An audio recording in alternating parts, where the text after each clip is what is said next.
안녕하세요. 오늘 저희는 좀 중요하면서도 어쩌면 무겁게 느껴질 수 있는 주제를 한번 깊이 파고 들어볼까 합니다. 바로 일터에서의 경험이 개인의 건강, 특히 이제 임신 중 유산이나 사산, 또 정신건강 문제로 이어졌을 때요. 이걸 산업재해, 즉 산재로 인정받으려면 어떤 기준이 적용되는지에 대한 이야기입니다. 저희가 오늘 살펴볼 자료는 근로복지공단의 공식 안내서와 지침인데요. 구체적으로는 업무상 유산 사산 관련 산재 신청 안내, 그리고 정신질병 업무 관련성 조사 지침, 이 두 가지입니다. 이게 좀 민감하고 복잡할 수 있는 내용이지만 이 자료들을 통해서 산재 인정의 핵심 기준이 뭔지, 또 절차는 어떻고, 또 중요하게 고려되는 사항들은 무엇인지 그 핵심을 명확하게 짚어보는 게 오늘 저희 목표입니다. 자, 그럼 바로 시작해 볼까요? 먼저 임신 중에 겪을 수 있는 안타까운 경우죠. 유산이나 사산, 이게 업무와 관련이 있을 때 산재로 인정받을 수 있는지부터 좀 살펴보겠습니다. 관련 법령, 그 산업재보험법 시행령을 보면요. 특정 질병 목록에 딱 나와 있지 않더라도 이 질병과 업무 사이에 상당 인과관계가 인정되면 산재로 볼 수 있다. 이렇게 되어 있거든요. 이 상당 인과관계라는 말이 참 중요해 보입니다. 네, 맞습니다. 그게 핵심이죠. 법령에 뭐 딱 명시된 그런 사유가 아니더라도요. 업무 때문에 유산이나 사산이 발생했다. 이 객관적인 연결고리, 그러니까 지금 말씀하신 상당 인과관계, 이게 충분히 입증되면 산재로 인정될 수 있다는 뜻입니다. 근데 이게 생각보다 간단치는 않습니다. 그냥 일이 힘들었어요. 이런 주장만으로는 좀 부족하고요. 의학적으로나 법률적으로 그 연관성을 구체적으로 증명해야 하는 거죠. 아, 그렇군요. 입증이 관건이네요. 그럼 신청 절차는 보통 어떻게 진행되나요? 자료에 보니까 신청서 접수하고 소속기관 조사, 필요하면 역학조사나 특별진찰, 그리고 업무상 질병판정위원회 심의 의뢰, 판정 및 결정, 이런 순서로 나와 있던데요. 각 단계에서 어떤 점들을 주로 보는 건가요? 네, 그 절차가 맞고요. 핵심은 역시 그 조사 단계입니다. 소속기관 조사 단계에서 신청인의 근무 환경이라든지 구체적인 업무 내용, 근무 시간, 휴식 시간, 또 스트레스 요인 같은 것들을 아주 면밀히 보게 돼요. 예를 들면 평소 근무 강도가 어느 정도였는지, 또 유산이나 사산 직전에 특별히 과로나 스트레스를 받을 만한 어떤 사건이 있었는지, 혹시 유해 물질에 노출될 가능성은 없었는지, 이런 것들을 다각도로 살피는 거죠. 그리고 필요하다면 전문가 통해서 역학조사를 하거나 특별진찰까지 진행해서 의학적인 판단을 보강하기도 하고요. 실제 사례를 보면 그 상당인과 관계라는 게 좀 더 와닿을 것 같아요. 인정된 사례들을 보니까 와, 정말 좀 극한의 상황들이 있더라고요. 임신 중인데도 막 3일 연속 밤샘 근무를 했다거나 이런 극심한 과로에다가 휴식도 부족했고 또 여기에 고객의 심한 폭언 때문에 정신적 충격까지 받은 경우 이런 복합적인 요인들이 작용해서 이건 업무상 과로와 스트레스가 원인이 됐을 가능성이 높다 이렇게 본 거군요. 네, 맞습니다. 그런 경우가 있었죠. 또 다른 인정 사례를 보면요. 임신 기간 동안 계속 폭언, 욕설, 심지어 인격 비하 발언까지 듣다가 결국 권고사직 통보까지 받으면서 굉장히 큰 스트레스를 받은 거예요. 거기에다가 근무 환경에서 유기용제 노출 가능성까지 더해지면서 업무 관련성을 인정받은 경우도 있습니다. 그러니까 단순히 업무량이 많은 걸 넘어서 그런 비인격적인 대우라든지 갑작스런 고용 불안 같은 그런 정신적 충격이 중요한 요인이 된 거죠. 정말 안타까운 사례들이네요. 반면에 인정되지 않은 사례들도 당연히 있겠죠. 어떤 경우에 이 상당인도 관계가 부족하다고 판단되는 건가요? 네, 물론 있습니다. 예를 들면요. 장시간 서서 일하는 업무 특성은 있었어요. 그렇지만 전체적인 근무 시간이나 강도를 봤을 때 이게 통상적인 수준을 넘어서는 과로다 이렇게 보기는 좀 어렵고 또 해당 직종의 평균적인 유선율과 비교했을 때 특별히 높지 않다는 점 이런 것들이 고려돼서 불인정된 경우가 있습니다.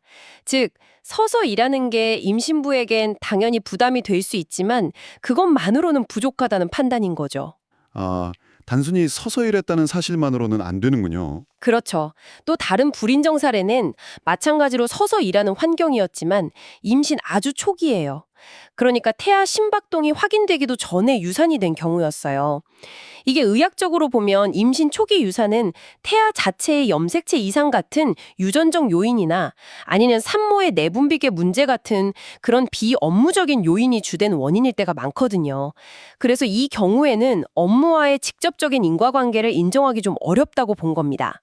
결국 중요한 것은 업무 강도, 스트레스의 종류나 수준, 유해 요인 노출 여부, 그리고 유산 발생 시점, 또 의학적인 소견, 이런 것들을 다 종합적으로 고려해서 판단한다는 점입니다. 그렇군요. 유산사선만 해도 이렇게 여러 요인을 따져봐야 하는데 정신질병은 훨씬 더 개인적인 요인도 많을 것 같고 판단이 더 까다로울 것 같다는 생각이 드네요. 실제로 공단 자료에서도 정신질병 업무 관련성 조사 지침 이걸 따로 마련해 뒀을 정도니까요. 맞습니다. 그만큼 신중하게 접근해야 하는 부분이죠. 이 지침은 정신질병 산재 신청 건에 대해서 조사를 할 때 그 공정성이랑 객관성을 확보하려고 만든 겁니다. 여기서 주로 다루는 건 뭐 뇌손상이나 약물 중독처럼 뇌의 어떤 기질적인 변화 때문에 생기는 정신질환 말고요. 주로 업무상 스트레스가 원인이 되어서 발생하는 우울증, 불안장애 또는 외상후 스트레스 장애, PTSD라고 하죠. 이런 기능성 정신질병에 초점을 맞추고 있습니다. 아, 기능성 정신질병이요? 그럼 대표적인 몇 가지 사례랑 그 판단 기준을 조금만 더 자세히 설명해 주실 수 있을까요? 네, 먼저 우울 에피소드, 우리가 흔히 주요 우울장애라고 부르는 거죠.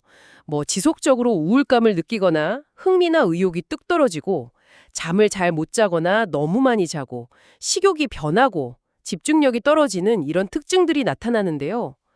업무 관련해서 어떤 위험 요인들이 있냐면 지침에 나와 있는 걸 보면요. 과도한 직무 요구도. 근데 거기에 비해서 자율성이나 결정 권한은 적은 경우. 또 내가 노력한 거에 비해서 보상이 부족하다고 느낄 때, 고용이 불안정할 때, 직장 내에서 괴롭힘이나 폭력을 경험했을 때, 조직이 좀 불공정하다고 느낄 때, 장시간 근로, 심지어 해고 경험 같은 것들이 위험 요인으로 명시되어 있어요. 듣고 보니까 이런 위험 요인들이 지금 많은 직장인분들이 겪고 있을 법한 그런 스트레스 상황과 상당히 좀 겹치는 것 같다는 생각이 드네요. 물론 뭐 이런 요인이 있다고 다 우울증으로 가는 건 아니겠지만 중요한 고려 사항이다. 이런 거군요. 그렇죠. 바로 그겁니다. 이런 업무 환경 요인들이 개인의 어떤 취약성이나 다른 스트레스 요인과 결합될 때 발병 위험이 높아질 수 있다 이렇게 보는 거죠. 다음으로는 외상후 스트레스 장애 PTSD하고 급성 스트레스 반응이 있습니다. 이건 업무 중에 겪은 굉장히 충격적인 사건이 원인이 됩니다. 예를 들어서 심각한 산업재해를 직접 겪거나 목격한 경우, 고객이나 동료로부터 폭력을 당한 경우, 아니면 재난 상황에 노출된 경우 같은 것들이죠. 아, 그러니까 이건 그냥 일상적인 업무 스트레스랑은 좀 차원이 다른 거네요. 정말 큰 충격을 주는 어떤 특정 사건이 있어야 하는 거군요. 네, 맞습니다. 보통 그 사건을 경험하고 나서 한 달 이상 관련 증상들이 지속되면 PTSD로 진단될 수 있고요. 그 증상이라는 게 뭐 사건이 자꾸 떠오르는 재경험, 그와 관련된 걸 피하려는 회피, 부정적인 생각이나 감정 변화, 늘 긴장하고 예민해지는 과각성 상태 같은 것들입니다. 한 달 이내면 급성 스트레스 반응으로 볼 수 있고요. 판단할 때는 그 사건 자체가 객관적으로 얼마나 심각했는지, 뭐 생명의 위협을 느낄 정도였는지, 아니면 아주 끔찍한 장면을 목격했는지, 이런 것들이 중요하게 고려됩니다. 정신질병 관련해서 가장 좀 민감하고 또 어려운 부분이 자해나 자살 문제일 것 같아요. 이런 경우는 어떻게 판단을 하나요? 원칙적으로는 자해나 자살은 개인적인 행위로 봐서 산재 인정이 안 됩니다.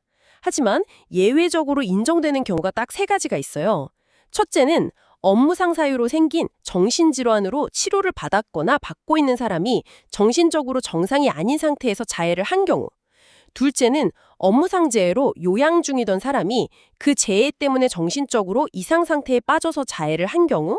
그리고 셋째는 이 두 경우가 아니더라도 업무상의 이유로 정신적 이상 상태에 빠져서 자해를 했다는 상당 인과관계가 의학적으로 명확히 인정될 때입니다. 아, 그 정신적 이상 상태라는 걸 증명하는 게 결국 관건이겠네요.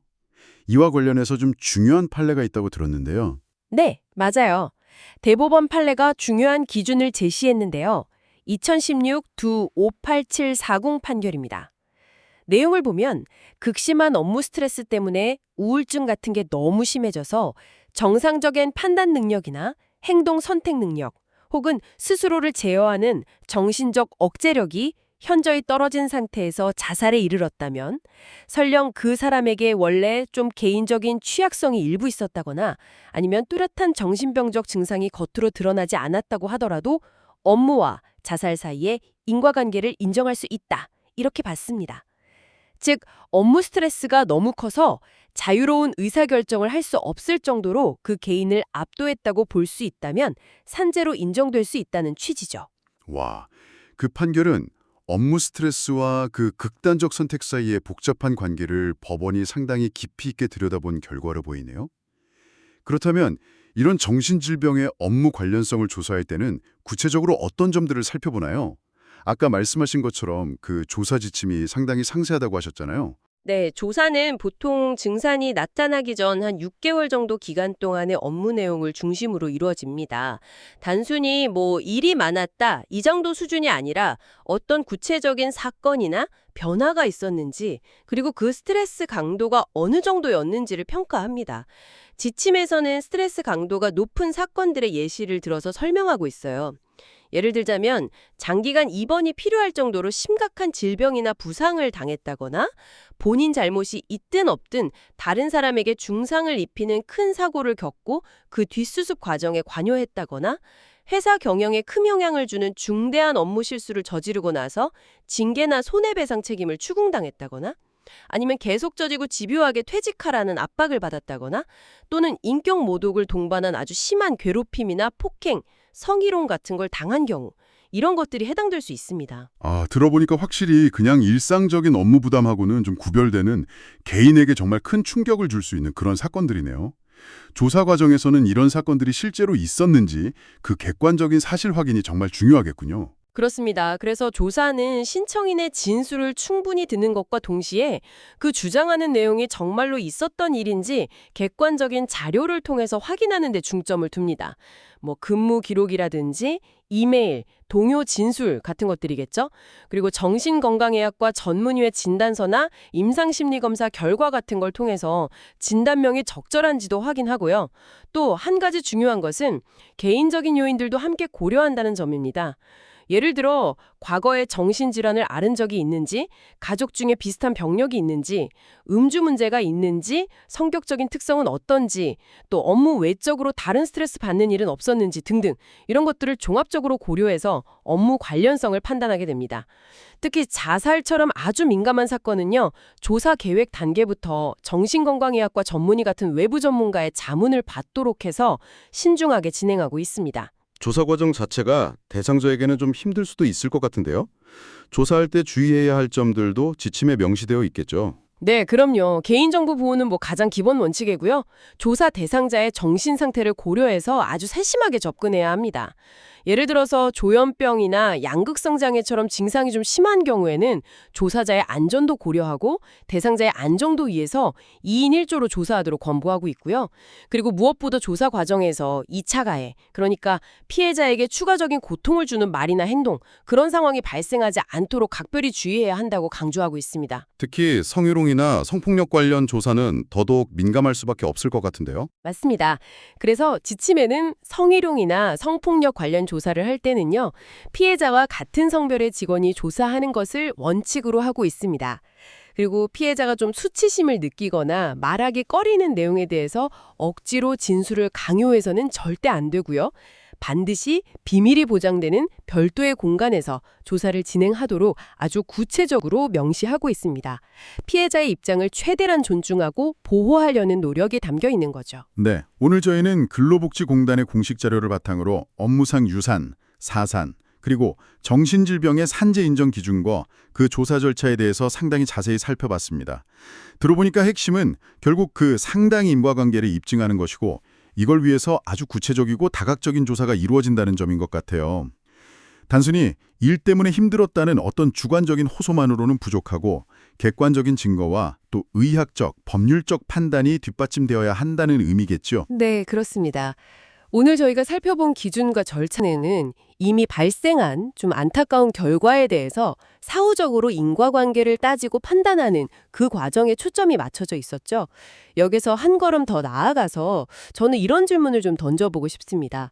이렇게 상세한 사후조사나 판정 기준에서 드러나는 여러 위험 요인들, 예를 들면 과도한 업무 부담이라든지 직장 내 괴롭힘, 불공정한 처우, 또 충격적인 사건에 노출될 가능성 같은 것들이요.